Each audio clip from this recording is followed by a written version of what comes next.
anchoring in that Aquarian New Earth energy of living in that ideal, that true reality way. Well, that's the difference between Capricorn and Aquarius.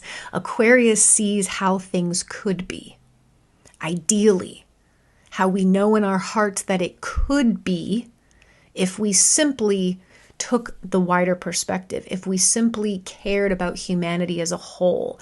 Aquarius rules all those concepts, the collective consciousness, humanitarianism, philanthropy, the higher ideals of living.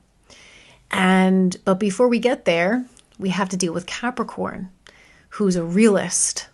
So you've got Capricorn, the realist, and you've got Aquarius, the idealist.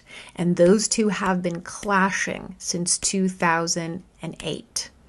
As soon as Pluto entered Capricorn in 2008, and again, he's the cosmic destroyer, but also the rebirther. And we've been having to face the fucking reality. And this was a big shift from, what started in the 60s and 70s as the free love movement. They had the right idea, right? They started to get those downloads of living in this free society, living in love, stopping wars, taking care of everybody. Like, that's where it started. And then it really picked up in 1987 when we had the harmonic convergence. So throughout the 60s, 70s, 80s, 90s, the light worker community really, really started to grow. But again, the main reason that it wasn't as effective, or they weren't able to actually start implementing these new earth concepts, was because you got to face the reality before you start talking about ideals. And that's what Pluto and Capricorn was doing for all of us, was like, you got to face it.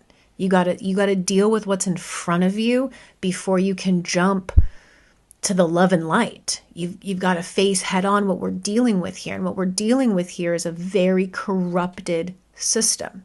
You've got to deal with the cabal. You've got to deal with the ego-programmed mind. You've got to deal with the corrupted systems that are stealing and poisoning not only the planet, but humanity.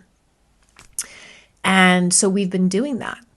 We've been having that very, very rude kind of awakening, because we have to face reality of what it is currently. That doesn't mean you don't hold the higher perspective, the Aquarian ideal, but it means you have to blend that with some realism, some practicality. And so we've all been getting those lessons. Is it can't be a pipe dream.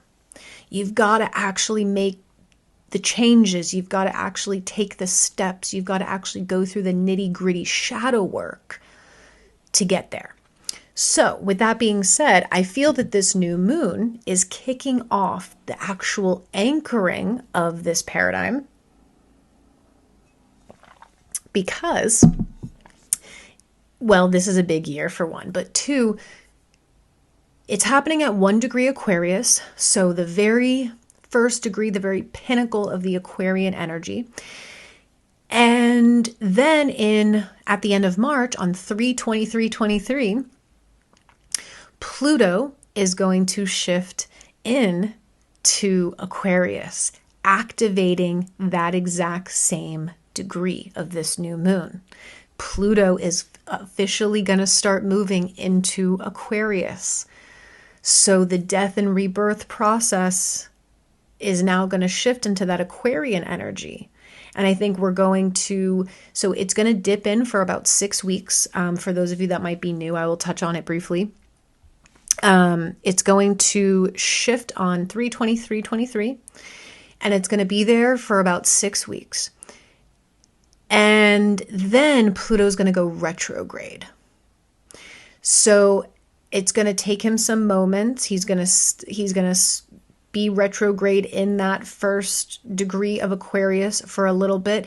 And then basically from the summertime to the end of this year, he will retrograde back into the later degrees of Capricorn. So the purpose of this is to activate the Aquarian paradigm, right? It's going to start really laying the codes. This is the sign of the transition, right? The transition from the old earth to the new earth. But it can't all come at once. There's levels to this. So we're going to get that initial shock reverberation into this new paradigm, and then Pluto's going to backtrack into the later degrees of Capricorn through the second half of the year, because then we're going to have some cleanup to do, right? That's how the transition works. It can't all